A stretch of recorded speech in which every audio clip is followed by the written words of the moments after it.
You know what always I find the most intense thing them on the streets now, right? This week we have all of eyes with Lord Kafali. What going brother? Up, brother. Salam alaikum. That I go on, that I go on. Yeah. So, alright, first of all, tell me 3 words to describe Lord Kafali. 3 words to describe Lord Cavalli. Right now, one and only Muslim artist in the dancehall. Yeah? Yeah. Trap flow right now, the dancehall is into the light years. You get me? So you know, say most human beings even have a reach to that flow there. British trap dancehall. But say, one lad! You get me? One lad. You find that there's any contradiction between like the Muslim values and some of the dancehall values? Contradiction? Yeah.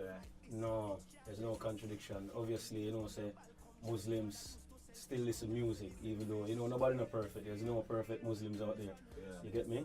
But it's not really a contradiction. It works with the flow. You represent it in your music as well too? Yeah, man, straight. That's why I say the one and only dancehall Muslim artist, because and that's something where I try to do. That's something where, you get me, because I know I'm a Muslim, so that's my religion, and bring it over in the music. So, and many music to come where I will talk more about Islam. That's what I say, in a dancehall. You feel like we're at a time right now where it's kind of necessary to kind of expose people to that aspect of things right now based on all the things that are going on in the world and everything there. You know, when it comes to like say Muslim artists, you don't really find that.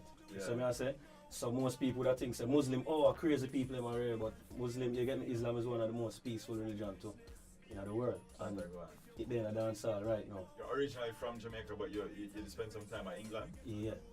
Which part of Jamaica are you from? Waterhouse.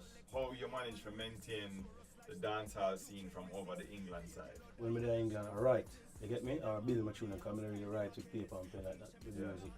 So when time I step in a dancehall like now, I show them what is the real thing. Is there an active dancehall scene in England? Right now. Yeah. Definitely right now. But as I say, each man to their own, you get me? Me rather come and deal with it from yard. I'm originate from. Is it the case where you move back to Jamaica full time now, or are you still back and forth? Back and forth, always moving, because I'm a traveling man, you get me? One must travel, so I'm always on the move. But it's what I say, but here's how the foundation.